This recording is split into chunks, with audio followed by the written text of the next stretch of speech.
آج میں آپ سے ایک خاص بات کرنے جا رہا ہوں جس کو اگر میں کہوں انگریزی میں تو ریلیجن یس کمیونلزم نو،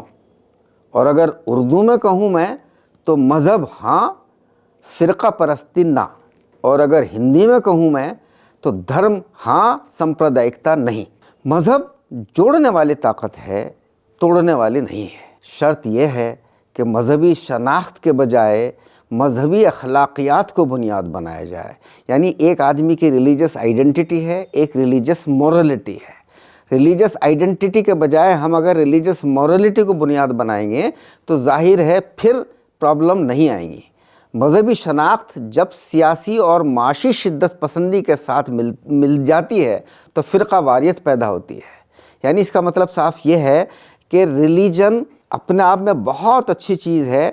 کمیونلزم کو اکثر لوگ ریلیجن سے جوڑتے ہیں، بٹ ٹروتھ از کہ communalism is the product of political fundamentalism, not religious fundamentalism. Religion کا جب استعمال، غلط استعمال سیاسی طاقتیں کرنا شروع کر دیتی ہیں اور اس میں ان کے ساتھ میں کارپوریٹ فورسز، کہیں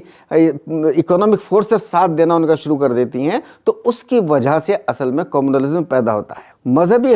اخلاقیات کیا ہے؟ مذہبی اخلاقیات برداشت سکھاتا ہے، محبت سکھاتا ہے اور بھائی چارہ سکھاتی ہیں، جبکہ فرقہ واریت یعنی جو کمیونلزم ہے وہ نفرت سکھاتا ہے، انتشار سکھاتا ہے اور تباہی پیدا کرتا ہے۔ مذہب امن لاتا ہے، فرقہ واریت انتشار پیدا کرتا ہے، یعنی ڈس انٹیگریشن پیدا کرتا ہے، کمیونل ڈس انٹیگریشن، کمیونٹی کے اندر اختلافات پیدا کر کے آپس میں ایک دوسرے کو لڑاتا ہے۔ مذہبی لوگ سب کو گلے لگاتے ہیں، چاہے وہ کسی بھی مذہب کے ماننے والے ہوں،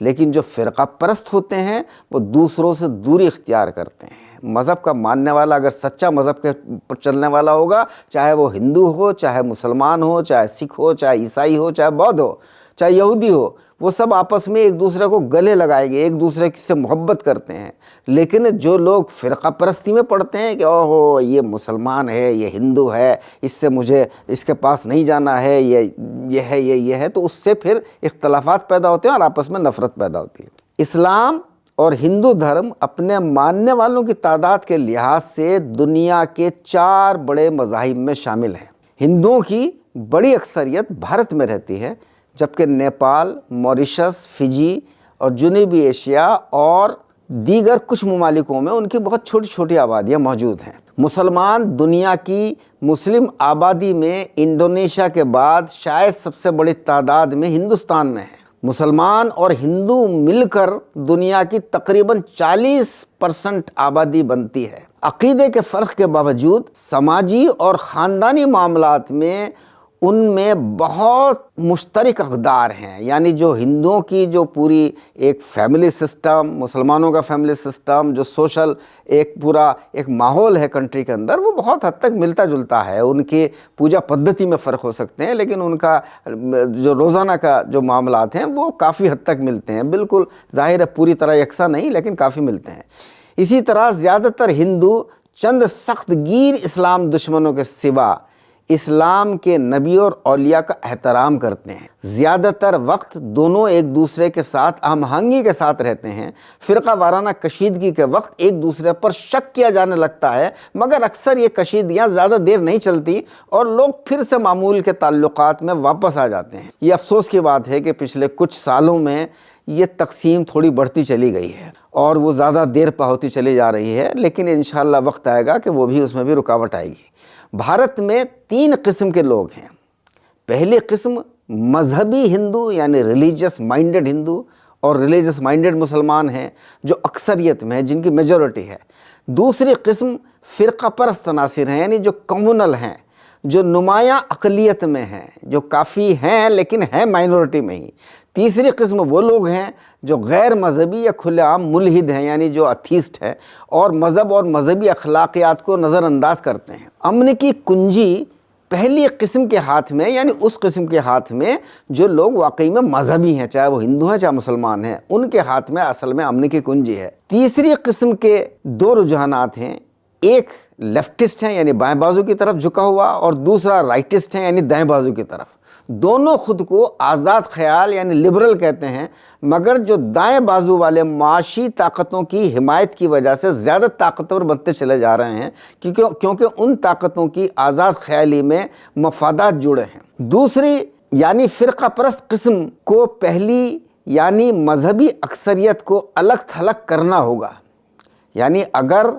ہندوستان میں یا پورے دنیا میں بھی میں کہہ سکتا ہوں کہ اگر صحیح معنوں میں امن قائم کرنا ہے تو جو ریلیجس فورسز ہیں ان کو، جو ٹرولی ریلیجس ہیں ان کو آگے آنا ہوگا، اور جو کمیونل فورسز ہیں ان کو کنارے کرنا ہوگا۔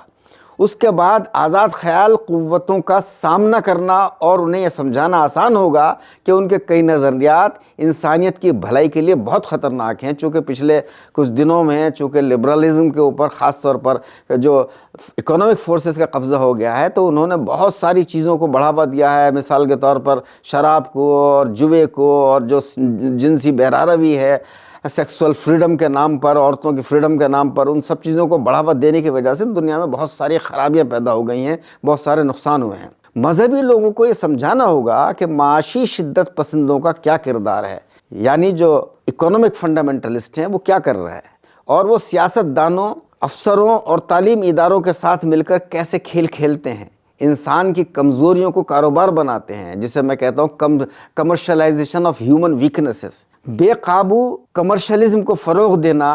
اور معاشی و سیاسی بالادستی کے لیے مذہبی اختلافات کو ختم کرنا، یہ سب ان کے منصوبے ہیں جنہوں نے نہ صرف بے نقاب بلکہ ہر سطح پر اور ہر ممکن طریقے سے چیلنج کرنا ہوگا ان طاقتوں کو، ان کو بے نقاب کرنا ہوگا اور انہیں چیلنج کرنا ہوگا۔ جب مذہبی قوتیں موجودہ اکنامک اور پولیٹیکل سسٹم کی حقیقت کو سمجھ لیں گے اور اس کو ایک دوسرے سے نفرت کے بجائے احترام کے ساتھ ایک متحد طاقت ہو جائیں گے، تب اسی وقت ممکن ہے جب تمام مذاہب، خاص طور پر بھارت میں ہندو دھرم اور اسلام کو ماننے والے اور عالمی سطح پر کرسچنز مشترکہ بنیادوں پر اکٹھے ہوں اور ایک دوسرے کے حقوق کا احترام کرنا سیکھیں۔ اگر وہ اپنے ذاتی مفاد کے بجائے خدا کے بتائے ہوئے کام کریں اور خدا کے لیے کام کریں، اور تو منزل بہت جلد حاصل ہو جائے گی۔ اگر وہ ناکام ہوتے ہیں تو نہ صرف خدا کو ناراض کریں گے بلکہ اپنی آنے والی نسلوں کو بھی تباہ کریں گے۔